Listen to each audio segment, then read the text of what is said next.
ബി.ജെ.പിയെ പിളർത്തി LDFിനെ തകർത്ത് ഒരു നഗരസഭയുടെ ഭരണം പിടിച്ചെടുത്തിരിക്കുകയാണ് UDF. അതായത് തൊടുപുഴ നഗരസഭയിലെ LDF ചെയർപേഴ്സണെതിരെ UDF കൊണ്ടുവന്ന അവിശ്വാസ പ്രമേയം പാസ്സായിരിക്കുന്നു. LDFിനെയും BJPയെയും ഞെട്ടിച്ചുകൊണ്ട് 12-നെതിരെ 18 വോട്ടുകൾക്കാണ് അവിശ്വാസം പാസ്സായിരിക്കുന്നത്. UDFിനൊപ്പം BJPയിലെ ഒരു വിഭാഗം അവിശ്വാസത്തെ പിന്തുണച്ചിരിക്കുന്നു. ഇടതിന്റെ ഭരണം തകർക്കാൻ കഴിഞ്ഞു എന്ന് മാത്രമല്ല, ഈ അവിശ്വാസ പ്രമേയത്തോടെ BJPയിലെ ഭിന്നതയും മറനീക്കി പുറത്തു കൊണ്ടുവരാൻ കഴിഞ്ഞതും UDFിന്റെ വിജയമാണ്. 8 BJP കൗൺസിലർമാരിൽ 4 പേർ പാർട്ടി വിപ്പ് ലംഘിച്ചുകൊണ്ട് പരസ്യമായി വോട്ടെടുപ്പിൽ പങ്കെടുത്തു. പാർട്ടി വിപ്പ് അനുസരിച്ച് 3 കൗൺസിലർമാർ ചർച്ചയും വോട്ടെടുപ്പും ബഹിഷ്കരിച്ചു. BJPയുടെ കൗൺസിലർമാരായ PG രാജശേഖരൻ, ശ്രീലക്ഷ്മി സുദീപ്, ജയലക്ഷ്മി ഗോപൻ എന്നിവരാണ് ബഹിഷ്കരിച്ചത്. ബിന്ദു പത്മകുമാർ എന്ന കൗൺസിലർ ചർച്ചയിൽ പങ്കെടുത്തെങ്കിലും വോട്ട് രേഖപ്പെടുത്താൻ പോയില്ല.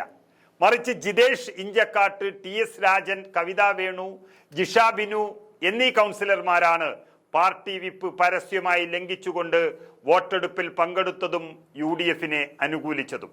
നേതൃത്വത്തെ വെല്ലുവിളിച്ച 4 BJP കൗൺസിലർമാരുടെ വോട്ടുകൾ കൂടി ലഭിച്ചതോടെ അവിശ്വാസ പ്രമേയം പാസായി.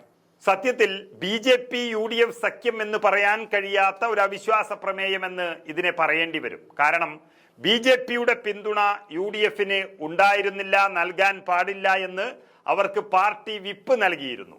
എന്നാൽ ഭരണത്തിനെതിരായ നിലപാടാണ് അവരിൽ ചിലർ സ്വീകരിച്ചത് എന്ന് മനസ്സിലാക്കുകയാണ് തൊടുപുഴയിലെ ആളുകൾ.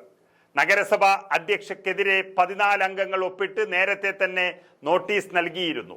6 മാസം മുൻപ് UDF അംഗങ്ങൾ ഇതേപോലൊരു അവിശ്വാസം കൊണ്ടുവന്നുവെങ്കിലും അതിൽ മുസ്ലിം ലീഗ് എതിർത്ത് നിന്നതോടെ ആ പ്രമേയം പാസ്സാക്കാനായിരുന്നില്ല. എന്നാൽ ഇപ്പോൾ UDF എല്ലാം ഒറ്റക്കെട്ടായി നിന്നു. അപ്പോൾ UDF 13 ഒരു സ്വതന്ത്രനും ഒപ്പം നേതൃത്വത്തെ വെല്ലുവിളിച്ച് 4 BJP കൗൺസിലർമാരും ചേർന്ന് 18 വോട്ടുകളായി.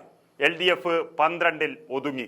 അവിശ്വാസ പ്രമേയ ചർച്ചയിൽ പങ്കെടുക്കേണ്ടതില്ലെന്ന് BJP കൗൺസിലർമാർക്ക് പാർട്ടി നേതൃത്വം വ്യക്തമായ നിർദ്ദേശവും വിപ്പും നൽകിയിരുന്നുവെങ്കിലും തൊടുപുഴയുടെ ഭാവിയാണ് പ്രധാനമെന്നും വികസന പ്രവർത്തനങ്ങളിൽ ഭരണസമിതിക്ക് മെല്ലെപ്പോക്കാണെന്നും പറഞ്ഞുകൊണ്ടാണ് പ്രമേയം വിജയിപ്പിച്ചെടുത്തത്.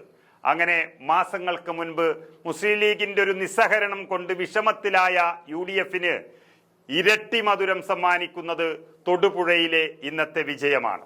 UDF ഒറ്റക്കെട്ടാകുകയും BJPയെ നെടുകെ പിളർത്തുകയും LDFിന്റെ കയ്യിൽ നിന്ന് ഭരണം പിടിച്ചെടുക്കുകയും ചെയ്തിരിക്കുകയാണ് അങ്ങനെ UDF.